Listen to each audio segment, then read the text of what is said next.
Mike Swanson. I'm from Rowley, Massachusetts, about 20-minute drive south of here.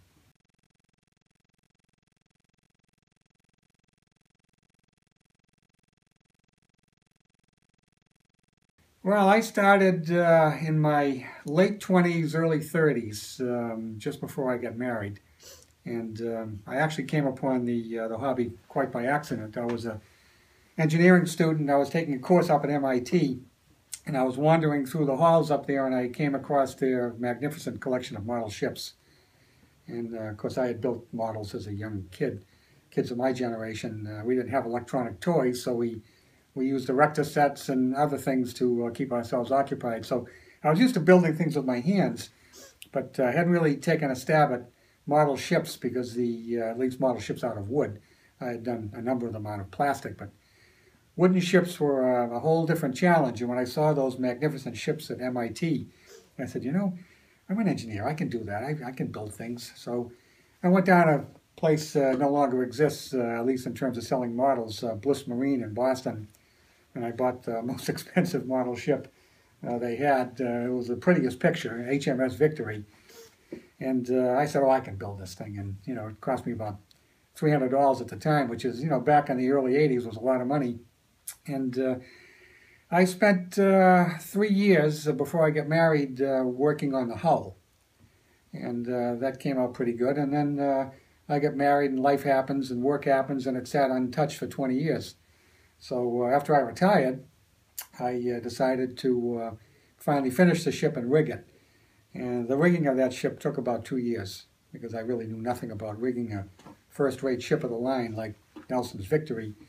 So it took a little bit of research, probably about a year of research, and then a year of actual hands-on rigging.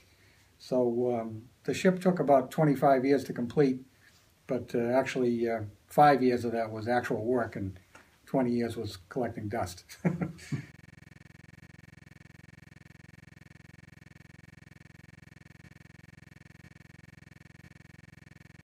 For me, a ship model has to have some interesting historical value.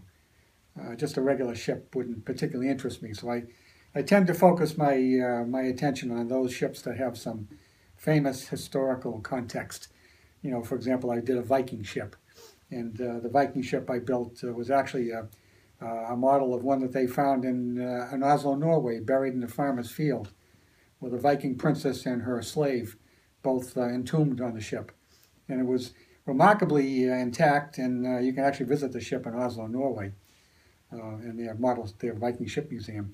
So I found that to be an interesting model, so I built that one. And I've built the Robert E. Lee, which was famous for its speed going up and down the Mississippi River. So I built that one. I found that to be an interesting one. I'm currently working on HMS Bounty, which has a very famous history. And I remember I was quite fascinated with the story of the Bounty when I was a young guy, and had an opportunity to build that one. So I'm halfway through the Bounty right now. So it has to have some historical interest. Of course, HMS Victory is quite famous. It was the ship that Nelson was killed on during the Battle of Trafalgar. So that's usually what I focus my attention on. Ships that have some historical value.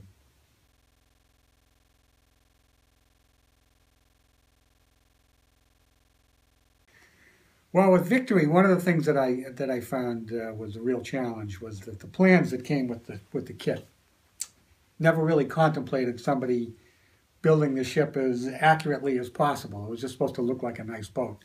So a lot of the features that I really needed to rig the ship weren't on the plans. So when you get to a point where you need to belay a line, this is where the line ends. That belaying point wasn't there because it wasn't shown on the plans. So I had to add all those things after the fact. Now, there are two kinds of rigging on a sailing vessel. There's standing rigging and there's running rigging. The standing rigging is the rigging that never comes off the ship. It gives it its structural integrity. It holds up the masts and the spars. And the running rigging is what you use to raise and lower the sails. So the standing rigging you do first, and I knew enough to do that first. But the running rigging, which came next, needed all those belaying points, which weren't there. So I had to try to install all of those points with the running rigging in the way which added months to the construction time. So that's one of the things that an inexperienced modeler would run into. So I learned a lot. I made a lot of mistakes, and you learn from your mistakes, and that's part of what's nice about this hobby. Is no matter how good you are, you can always be better, and there's always someone that does it better than you. So that was a bit of a challenge, and I also needed to supplement the plans with some books that I was able to find. A couple of them aren't in print any longer, but you can get them through secondhand booksellers. And one of the books was written by a fellow named C. Nepean Longridge, who built the model of HMS Victory in the London Science Museum. And he described every single line on that ship. And of course, I needed another book to translate this book because I didn't understand the nautical terms. So I bought another book. There's a series of books called Anatomy of the Ship, which are available in any place that sells model boats.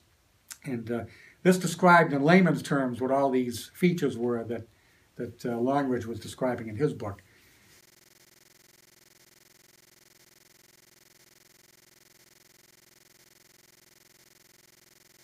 So if you want to get into this hobby and you really want to do it right, you really need to do a little bit of research as well as honing your carpentry skills. You'll need both. And it's really as much about problem solving, especially if you're building from scratch, as opposed to just sticking parts together. It's really about problem solving. So if you tend to like to get into the nitty-gritty of these kinds of details and you like solving problems, it's a great hobby. There are, of course, kits for beginners, so you don't need to be quite that skilled. But then there are advanced kits, and that really requires a tremendous amount of carpentry skills and the analytical skills that come with getting into this hobby. So it's fun. It's very rewarding. You know, it's not a hobby that gives you instant gratification. There's no instant gratification in model shipbuilding, but there is tremendous gratification from finishing a model that'll become a cherished family heirloom someday.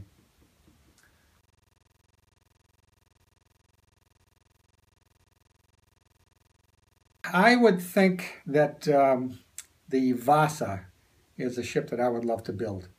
I have some Swedish heritage, and I've actually been to Sweden many times, and the Vasa is a Swedish warship that sunk on her maiden voyage, much to the chagrin of the king at the time. He decided he wanted 2 gun decks on this vessel instead of the single gun deck that the Dutch naval architects had prescribed for the ship, and of course she was top-heavy. And on her maiden voyage, out on the Stockholm archipelago, out she goes, and a stiff wind comes up, and she just tips over and sinks. And because it's brackish water up in the Baltic, she was remarkably well preserved, and you can visit her today in the Vasa Museum in Stockholm. I have done that. I actually visited the Vasa twice, once back in the early 70s, when they were still spraying ethylene glycol on her to preserve her wooden structure. And then I went back about 10 years ago and visited her in her final condition in Stockholm, and it's just an amazing thing to see. So someday, I think I would like to attempt to build a Vasa. That would be a nice ship.